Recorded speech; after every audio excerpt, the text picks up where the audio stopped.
ассалому алайкум дӯстон, хуш омадед ба шабакаи мо. Дар ин навор барои шумо тозатарин ва муҳимтарин хабарҳоро аз ҷаҳони ММА омода кардем. Барои ҳамин наворро то охир тамошо кунед. Дӯстон, агар ба шумо ё шиносои шумо гузаштани граница дар кор бошад, пас мо ба шумо дӯстони худ Акай Умед ва Акай Ғуломро тавсия медиҳем. Ин дӯстони мо аллакай тӯли чанд сол мешавад ки дар хизмати мардуманд ва дар ин соҳа таҷрибаи калон доранд. Шуморо шофёрҳои таҷрибадор бо мошинҳои худ бароҳат ба граница бурда меоранд. Барои ҳамин худи ҳозир ба номерҳои дару экран буда занг занед ва бо ин дӯстони мо граница гузашта ҳуҷҷатҳои худро хуб кунед. Роҳи сафед. Тобови ҷангори вазни сабук UFC Ҷастин Гейҷи гуфт ки чӣ сабаб шуда метавонад ки ӯ карьераи худро ба анҷом расонад.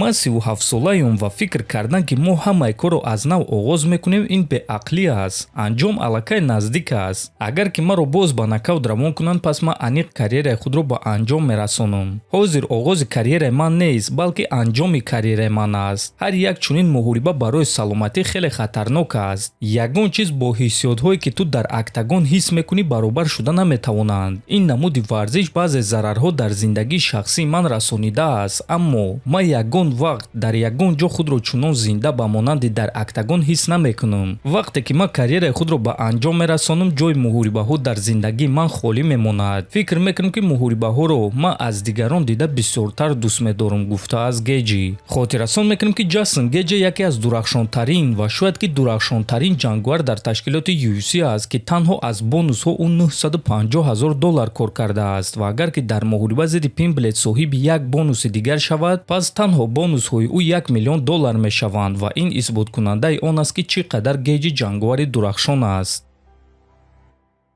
ҷангувари пешинаи UFC ва ҳозира аналитик Чел Сонен аз ҳама хоҳиш кард ки Арманд Сарукянро бубахшанд. илтимос, биёед мо шумо Арманд Сарукянро мебахшем. Чӣ коре ки ӯ накарда бошад то ин ки дар чунин ҳолат гирифтор шудааст? Биёед ба ёд меорем ки баъди ҳамон кори рухдода ӯ барои ҷангувари эҳтиётӣ будан розӣ шуд. Ӯ лагери тамринӣ гузаронид, ба Вегас парвоз кард, медкомиссия гузашт ва вазни даркориро кард. Ӯ омода буд ки ба октагон барояд, агар ки Топурия ё Оливейра баромада натавонанд. Барои ин кори карда бо ӯ бояд ки рафтори хубтар мекарданд. Ман мехоҳам ки эҳтироме ки ӯ арзанда аст соҳиб шавад. Ман Арманд Сарукянро мебахшам ва мехоҳам ки дигар одамон низ ӯро бубахшанд, гуфтааст Сонен. Ва дӯстон, дар ҳақиқат Арманд баъди даст кашидан аз муҳориба зидди Ислам Махачев дар муҳорибаи Оливейра ва Топурия ҷангувари эҳтиётӣ шуда вазни даркориро кард ва баъдан муҳориба зидди Дэн Хукерро қабул карда ғалабаи дурахшон ба даст овард. Лекин ба ҳама ин нигоҳ нокарда, Дана Вайт ҳоло ҳам ӯро набахшидааст. Чемпиони вазни миёнаи UFC Ислам Махачев гуфт ки дар вазни ӯ ситораҳои калон каманд, лекин ҷангуварони хуб хеле зиёданд.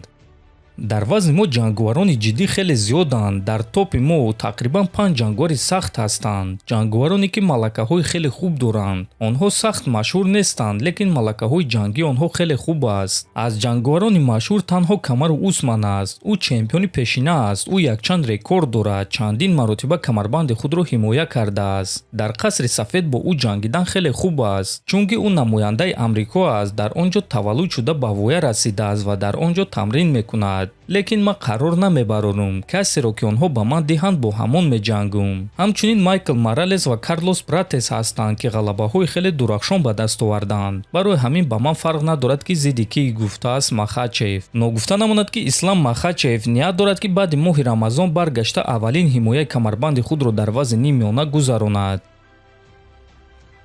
Инак дӯстон, шаби гузашта ташкилоти UFC расман муҳорибаи Муин Ғафуров зидди Якуб Виклачро эълон карданд ва айни замон карди ин турнир чунин аст. Чӣ гуна ки мебинем муҳорибаи Муин зидди Якуб дар карди пешакӣ ҷой гирифтааст. Якуб Виклач барои муҳориба зидди Муин Ғафуров бо гӯштингири сахт ҳамватани худ ҷангувари вазни сабук Матеуш Гамрод омода шуда истодааст ва худи ҳозир шумо тамринҳои онҳоро дида истодаед. Ва дӯстон, аз ин ҷо гуфта мешавад ки омодагиҳои ӯ хеле ҷиддӣ аст ва ӯ медонад ки Муин чӣ гуна ҷангувари сахт аст. Ногуфта намонад ки турнир рӯзи 7 феврал дар майдони UFC Epix баргузор мегардад ва мо ба Муин Ғафуров омодагиҳои хуби беосеб орзумандем. Дар ҳамин ҷо дӯстон, навори мо ба анҷом мерасад. Фикру ақидаҳоятонро нависед, ҳатман дар YouTube канали мо обуна шавед. То боздид, хонободу сарбаланд бошед.